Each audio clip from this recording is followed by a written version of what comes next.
Got you whenever you're ready. Thank you. All right, so I'll call the meeting to order at 6:05 p.m. And I'll start with calling the roll. Sergio Diaz. Here. Jose Fernandez. Tariq Halad, am I saying that right? Yes. Here. Clyde, I think is absent. Antonio Sanchez Yeah, he's not here. and Alberto Seda. Here. We have form. Moving on to orders of business. Are there any deferrals, additions, deletions? Hearing none, I'll move on to adoption of minutes. You need a secretary. Oh, sorry. Yeah, that's right. So do you wanna, I know it's on the agenda for 7A, but we wanna move that up? Yeah, I'll move it up. Okay, so I'll make a motion to move item 7A. Yes. Yeah, I'm sorry, this is not here. yes, we have to. Some, we just want to move it up, right, the elections? You can just mention it. Okay, so does anybody want to take, I guess, minutes this meeting, yes? I can't, I'm sharing it, so. I can do it. I'll take care of it. All right. For today then only, or would you like to? be the No, secretary? for today. Okay. Time is not on my second body. You have to elect somebody as secretary, right? Yes. Maybe a But nomination if following that. Nobody would like to be the secretary. Time is not on my side. If nobody would like to be the secretary, Tony said that he would be more than I happy. make a motion to make Tony. Well, since he's not here, you would have to wait until next week. Next meeting, so 20 minutes now. In the That minute. was quick, jumped on that quick. All right, so then with that being said, I'll move on to item 4 on the agenda, adoption of minutes. Is there a motion to adopt the minutes from the meeting on the 23rd of March? 23rd of March? And I make a motion if I was not present. That's a good Yeah. question. You're adopting the minutes now. So I'll make a if, motion. I wasn't here. oh no, that's fine. Second. All in favor? Aye. Aye. Perfect, the motion passes. We'll move on to item 5, which is public comments. So I guess I'll pass the floor to. Yeah, I think it's a good opportunity. Obviously, their time is valuable and so you slot them in there in the public comments and then. If there's anything you want to say to this committee as far as where you see the sheriff's office and the whole thing going. And then there may be already a welcome question and answer from the committee members. I think that'd be the perfect format. So open the floor. Right, well, good evening, everybody. It's an honor to be here and here with Steve Eric Garcia and obviously your mayor, your major Javier Luz as well. And I can assure you, as we stand right now, as Miami-Dade Police Department, we admire and we appreciate our relationship here with the town of Miami Lakes and our other towns as well. As you know, a year ago, the commission came up with a plan to bifurcate the police department to be like an UMSA police. But since then, obviously Tallahassee has put a lot of legislation in that's on the floor right now in its final stages where that's not gonna happen. The sheriff's office, as we know it, which comes into play in November, well, actually January 2025, the Miami-Dade Police Department will be a full functioning sheriff's office. And we will have all the unincorporated Miami-Dade County will fall under the office of the sheriff. And the towns that we currently have will continue to be a part of that sheriff's office. There'll be no wiggle room to be with another police department or anything like that, outside of yourselves becoming your own police department. That's pretty much where we stand right now in its final stages. Right now, it's very strong language, very specific. As obviously all the other offices are there's going to be constitutional offices as well. They'll be transitioning. We will have a 3-year transition period when that happens, where MOUs and other issues will be happening as far as that affects what was the Miami-Dade Police Department with employee benefits and relationships and things like that. And the towns will still remain in those contracts as seen fit by the sheriff at that time. Outside of that, I see nothing else that would change what's happening right now, other than the head of the police department will be a political office. It will be autonomous. It will not be part of the Miami-Dade County government. And That's pretty much it right now where we're at. You know, I can't speak for whoever will be in that seat at that time. But the way it's laid out is it's gonna be very specific that what we have now continues. And technically, we are the sheriff's office. It's just that the powers are delegated from the mayor to myself. But we've always been, Miami-Dade County Sheriff's Office. That's why we have the warrants and civil process and all those things are their sheriff responsibilities. And with UMSA policing as well as we do today. So the only thing that'll change is the hierarchy and its removal from county government. So I think that's the Reader's Digest version of it right now. Obviously, it's all early, nothing's been signed by the governor. But I know for a fact, and even speaking to the Sheriff's Association and all the political winds are going to that direction where this will be a strong sheriff's office. No corrections, no fire department, just police. Does the committee have any questions or comments or? Ed, do you have anything on your end or? No, I mean, you know, all of the uncertainty from our perspective kind of leads to a lot, probably more questions than answers, right? What the director has basically just laid out, some of the questions are starting to be answered, right? Because before there was the uncertainty, the county commission had passed resolutions wanting to do that UMSA for the unincorporated areas like a municipal type police department and keep the lion's share of the law enforcement duties under the Miami-Dade Police Department and then have the sheriff just do what was constitutionally required. Now or not constitutional, but statutorily required. Now the statutes are changing where it appears the sheriff is going to have the exclusive rights to law enforcement in the unincorporated area. And really no county government is probably targeted at Miami-Dade, but really then it precludes any county government from having their own law enforcement agency. It'll all be under the sheriff. Now, the sheriff, similar to what they do in Broward County, it already exists. It's not a new model. It's a model that already exists. The sheriff in Broward County already contracts with multiple cities, not only because in Broward, the fire department is under the sheriff's office. So the Broward sheriff contracts with multiple cities for law enforcement, for fire, or sometimes even for both. Yeah, and the fire is only because Broward County gave up the fire department to the sheriff's office. That's up to the county. In the early 90s. Yeah. So can I just ask a quick question then? Let's say the law that's being passed right now this is the minimum, correct? Based on the state statute right now, they have to follow the state statute of the state. Yeah, the state preempts anything the county does at their level. Right. So if the state says you have to do this and the sheriff is going to be the exclusive provider of law enforcement, nothing the county For does. UMSA, the city of Miami, you're just. But the cities can maintain their municipal police department. Yeah. So ultimately, I think little by little, the picture is getting less cloudy and more clear.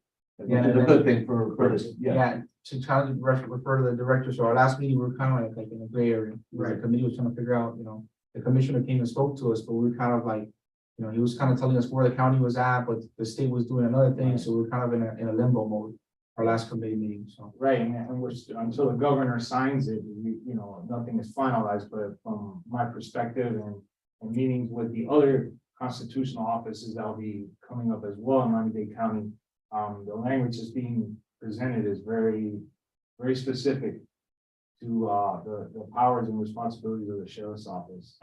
And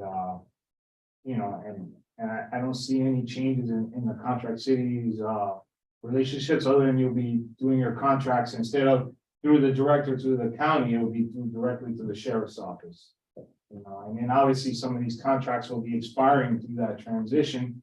So I know we're working on trying to come up with some bridges of extension so that transition is seamless. Because really what we want here in Miami-Dade County, and I think also in Tallahassee, is a seamless transition because we've been like this in Miami-Dade Police Department for nearly 55 years, tethered into county government. So you're not going to be able to just do that automatically with a flick of the switch. That's why they're adding that 3-year transitional period of deciding to stay with certain county, entities that are offered to our department until we start to break that off and things of that nature. So, it'll be a process, but I don't see any issues with the towns. As long as the towns want to stay with the Miami-Dade Sheriff's Office Now if you decide to become your own police department, that's a different story. I couldn't answer that, but the model that's on right now, I see it still continue, as in Broward. Yeah. And other places. When do the contracts that we have currently expire? Yeah, that was something I was just gonna bring up. I'm glad you mentioned it. Our contracts expire at the end of September in 24. So a little over a month later is when the election for the new sheriff is gonna happen, right? So right, by default, no matter what, there's gonna be probably about a 40-day lag period where there's no contract in place. So like the director already stated, we've already kind of started to have some conversations about how do we cover that gap. Like the director said, the transition between just the election is in November. The person who gets elected takes office in January. All right. So really the potential gap could be 4 months, but really it's even longer than that because the sheriff, if it's somebody who's oblivious to law enforcement, just a political hack, may walk in there and doesn't know anything. Day right? one, exactly. Hopefully it won't be, hopefully it'll be somebody with some kind of background in law enforcement that will be able to go in there and it'll be either seamless or almost seamless, right? Or at least we'll have a foundation in law enforcement. But there's still going to be a transition, right? Because the county police department is supported with the county HR, payroll, finance, all these other support agencies that support their department. And I think that's the lion's share of the things that 2 to 3 year transition period will be to wean the sheriff's office off of those county services. And maybe, stay, right, or maybe that the answer is because you come to an MOU and you come to an agreement with Dade County. Maybe it's a better thing for those support functions to remain, tapped into the county because it's not really, those things probably don't dictate the end product, the product on the street. They're whoever's running the department, the sheriff, now the director, and then eventually a sheriff. They're the ones who dictate, the work product, so. But some of the constitutional officers want to have that autonomy, complete autonomy. They want to do their own finance, their own payroll, their own HR, their own, and but there's added costs. Well, we wouldn't know any of that until. No. Correct. That'll be things that'll be decided between the Can't eventual even sheriff. speculate. Right. The eventual sheriff and the county will work those things out during that transition period that has now been built into the new bill that's being considered in Tallahassee. And that bill will be the blueprint for what's to come in the next year and a half or 18 months of, that you'll know for sure. What is the Miami-Dade Police Department and what is its authority, and any ambiguities will be gone for legislation. Everything else operationally, that'll be between the person sitting in the seat and the mayor and things of that nature. But it won't affect, I don't see it affecting the towns because other than just extending those contracts, it'll still be the same service as BSO provides those cities as well. It's not like we're reinventing the wheel, and we're just catching up with the other 66 counties in the state of Florida. We're the last one that's at this, appointed situation because of the charter that was eliminated. So at least in the short term, Everything's status quo. And we'll be doing our transitional part, which we have been already. We were originally at the process of bifurcating the department and things like that, but now once this law is signed, that'll, I suspect, change course into. It'll be easy. It'll be easy. Yeah. Everything. The only thing is that facilities are still county facilities, and as you know, with the housing market and everything, it's not like the sheriff's gonna be able to write a check and buy all new buildings. That's not gonna happen. That's not realistic, so. There'll be budgetary issues and inefficiencies that need to be taken into account. comforting, It's comforting the operations. use that like, Yeah. there's not any, We got it, so at this point, last meeting, we were like completely, no, yeah, this is. Yeah. It adds a comfort to knowing that there's no potential. We're not throwing a wrench in the. No, the city might not gonna come in and contra, they're not gonna cut the rope and say you're on your own. That's not gonna happen. Yeah, I don't see that happening, so. And we've always had a great relationship since the town incorporated in 2000. We've always contracted with Miami-Dade Police Department, and we've had an incredibly great relationship. From the running the town, my perspective, we have the benefit of a hometown little mom and pop police department with the benefit at the same time of a major metropolitan police department with all the resources and experience and everything that you could imagine. Sixth Right? largest. So it's kind of like the best of both worlds, right? Because it's nice to have our police department where we have the same players in the same zones every day. The residents get to know the officers. Our folks don't really transition out of course, there's some, but the attrition rate here is very low, very small. So our residents love the fact that they get to know the officers that patrol their area, over years. And, but then again, we have the benefit of a huge nationally recognized metropolitan police department that has a gazillion, Investigative and tactical support that you need out there. Any situation. Do we have any more comments? Major? No, I'm staying the whole time. What you guys need? Any details, I'll be available. Anybody have a motion to close public comments? In a second? All in favor? Aye. All right, guys, we'll move on to item So I 6. said, thank you. You guys are welcome to stay if you guys, if you guys are hungry. Very much. Appreciate it. Man, if you ever want to come, just reach out and I'll be there, okay? Yeah. Schedule for the. I gotta get you a picture with him, come on. Do it. He's like, I see him on the news. Sorry, guys.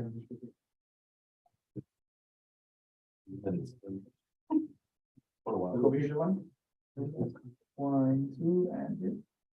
Got it. It's your mom's. Susan. All right. 7 years all the way in that. Take care of your dad. Just so there's none. No, I don't have mommy, so don't worry. Oh my gosh. Well, have a good evening. Thank you. Take care. Very neat, all right? We need that too. Thank you, man. No longer. I'll see you. All right, boss. Take care.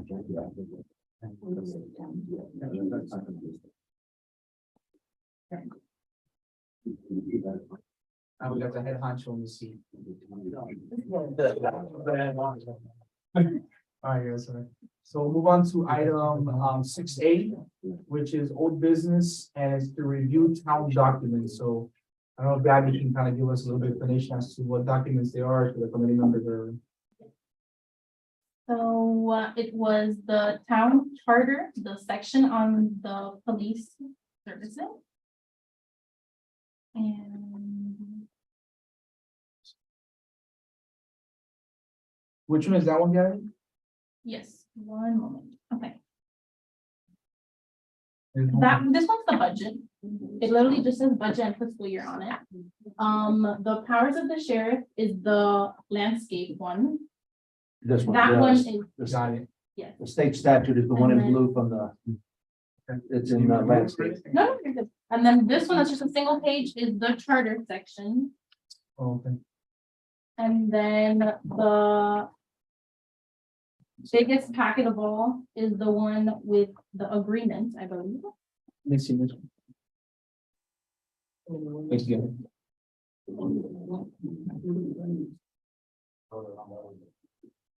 I was on this committee and wanted to, almost. And then My name, there's the one that says police review committee. That's one page, and then on the back is the 2004 study, I think.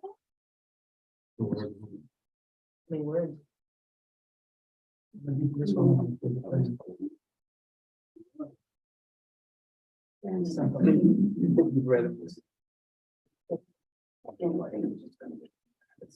Yeah.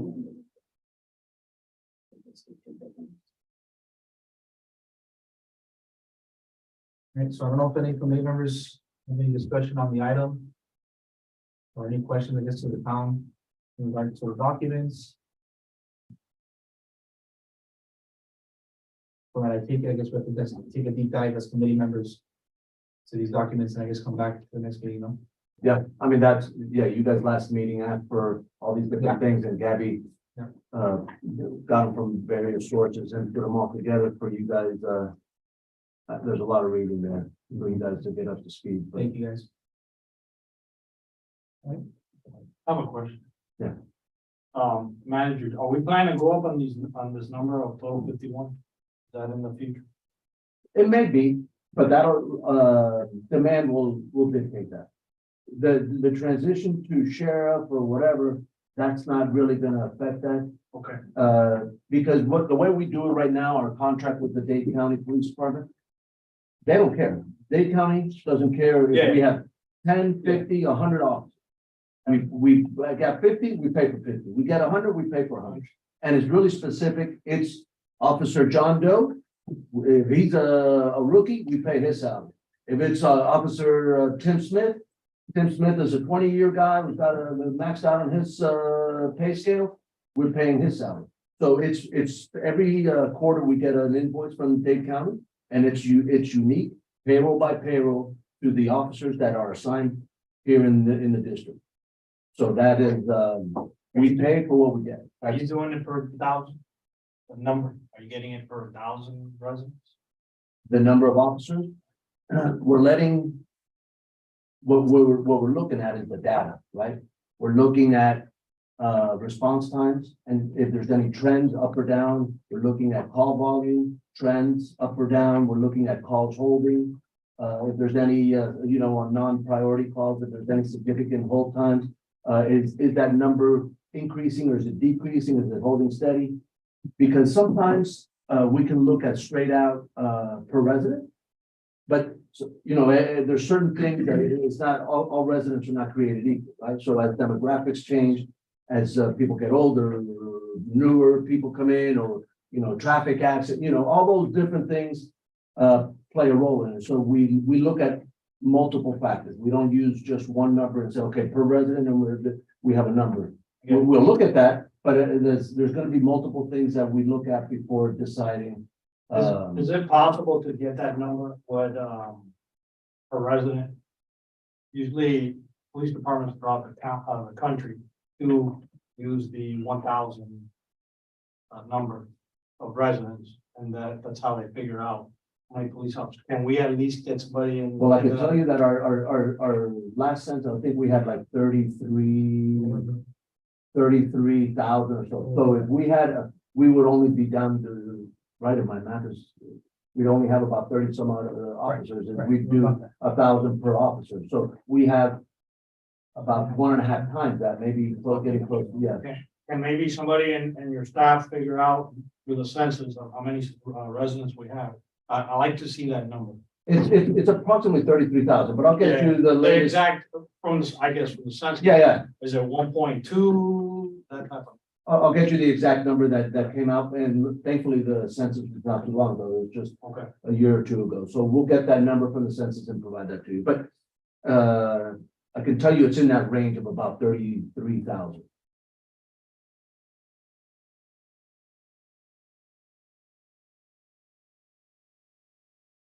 So we're probably pretty damn close to 1.5 per thousand.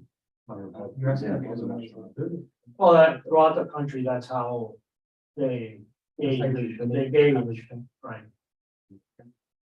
But technically speaking, we're like on a nation average or national average, what would you consider the number of officers? We're above average? Is that what you're trying to get at? Or- No, I don't know where we're at right now, but I think we're probably above average, I would think, because of. I don't know, I'm just bringing it up. But I'd like to find out from the census, how many is it, 1.5, 1.8?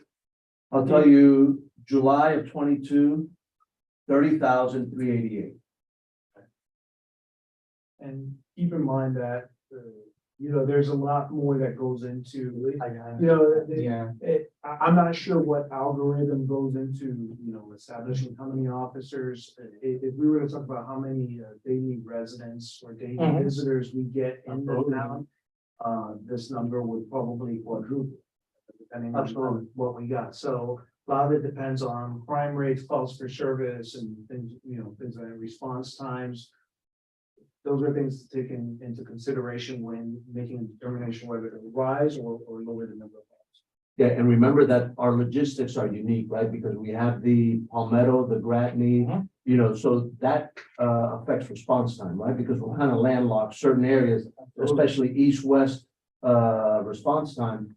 is always a challenge, because really the only way to get across is Miami, Lake Stratton, right? Because we're kind of stuck. And even north and south, you know, But that's everybody. Yeah, That's everybody. Yeah, Everybody has the same problems that we But start even- going everywhere. Every even in police department has Miami, the same. even in Miami, they do have a lot of I-95 and 836, but you have, if you can come from this side, if you don't come from this side, you can come from the other side, so it's a little bit better. Now, I agree with you that, like, the downtown area, that whole city of Miami, they have a lot of landlocked, problems too, but ours is, Like ours is. Like knowing that number. I still think we're too low, but I'm just a selfish Yeah. resident. You know, I know it costs money, I get it, I understand that, I understand that, but I think that, you know, my opinion, I'm looking at the numbers, you know, I'm like, wow. You know, I knew it was in that range, but I'm still, wow. You know, Yeah, and we do, you know, you know, the major and his team, they allot resources for the demand, right? What are the things? We have our NRU unit, so Monday through Friday during the day, our daily staffing number is probably maybe like 12 or 15, right? Because we have NRU, we have GIU, we have our patrol officers, we have a lot of people on, but that's when everybody's up and around and walking and awake, and there's a lot of demand. We have our schools that we help with dismissal and arrival. We have then they transition after school arrival into bike patrol. So the NRU guys are wearing multiple hats, you know, throughout the day, and they do a great job juggling that. So that's this number up to now has proven to be a good, effective number. Can we use eventually, looking at the numbers, maybe eventually another officer here or there?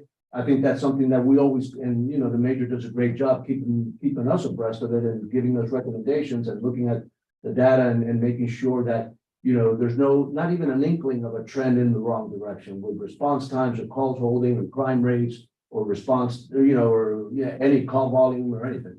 So we bird dog it, you know, with his recommendations. I think he does a great job of eyeballing that and making sure that there's not even the beginning of a trend in the wrong direction.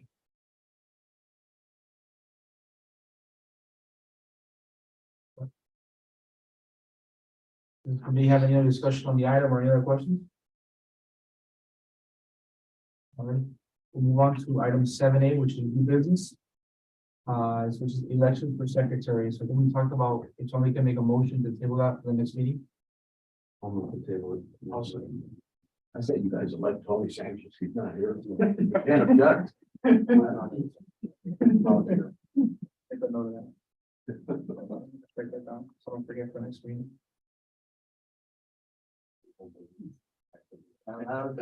No, it's not, he would need to be present. You'll be present. If there's. Didn't want to contradict you, but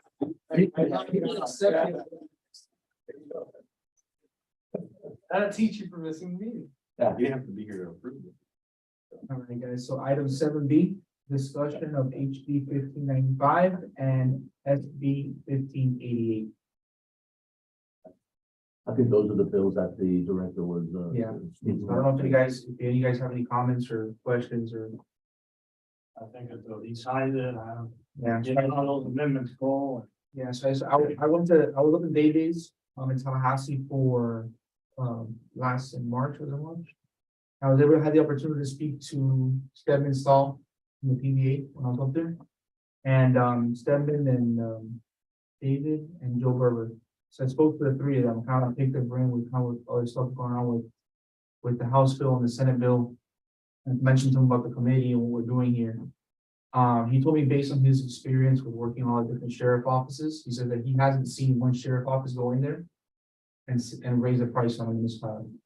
He said that they didn't see the opposite based on their 20 something years, 15 years that they've been involved in the PBA stuff. So that's kind of their input to me as I spoke to them as a PBA. So I kind of wanted to share that with the committee, kind of let you guys know about that. And then I was also able to speak with Juan Fernandez Barquin, which is actually the bill sponsor of the House bill side of stuff. So he kind of broke it down for me. Essentially, what he told me is just it puts the bill black and white in terms of the state statutes. Now, what this issue ran into last meeting was, we didn't know what the laws were, what the actual powers of the sheriff is. He said their golden intent was pretty much just to delineate the fact that they have to follow the state statutes and that's the minimum, pretty much of what it is. So I kind of wanted the committee know about that and that's about it. Ed, if I wanted to make a motion to have somebody here next meeting, we just do that now during this item or Yeah, you have Mayor Levine Cava already coming, so for next meeting? for next meeting, she confirmed for the your May meeting. She was gonna be here, but she was not able to be here tonight. I spoke to both of them, both Barkeen and to Stedman. They said they would be willing to come to the committee meeting. Invite them, I mean, Yeah. they're D's and R's, but Yeah, that's their problem, not ours. yeah. So yeah, I guess I'll make the motion to invite Stedman Stahl from the PVA and Juan Fernandez Barkeen. Yeah, and the good thing is that for your next meeting, which is in the latter part of May, by then the session's over. So subject only to a governor's veto, the legislation, you'll already know what passed, what didn't pass. Yeah. So there'll be even more clarity to Yeah. the whole thing. And And I'm gonna send to Gabby, as for her to forward to all of you, an email that I received from Senator Rene Garcia's office. Dealing with the last round of some amendments that were made to the legislation. So it just adds, and there's specific language about specifically the 3 cities that are currently contractually tied to the Miami-Dade Police Fund. So that it's good. So I'll just read one that says requires the sheriff to provide police services for a minimum of 3 years to any municipality that had previously contracted with a county for such services and to provide those services at the same level the municipality previously received from the county. And then she's stating this provision relates to the town of Miami Lakes, village of Palmetto Bay, and the town of Color Bay. So the sheriff on January of 2025 can't cut us off. They would be by statute precluded from doing it. So they are obligated for at least a 3-year period, which is in line with exactly the transition period between Miami-Dade County and the new sheriff. So all those things are actually starting to make sense. Right? So we'll be in a good spot. Motion second, all in favor? Aye. All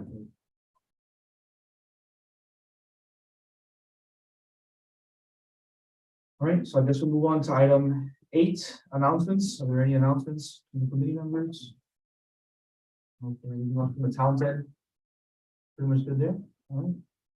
So move on to adjournments. Is there a motion to adjourn the meeting? Make the motion. All right, all in favor? Adjourn at? Time. Oh, sorry, 6:30 PM. Yeah, wait, hold on. Do we make the next meeting date? I think I messed it up. You already have it. Yeah, you already Yeah, have it. yeah, but You have just a remind recurring, me. recurring date. I think it's the last Thursday or fourth. So it'd be May 25th. At 6 PM. Right, to make sure that was. Thank you for the documents.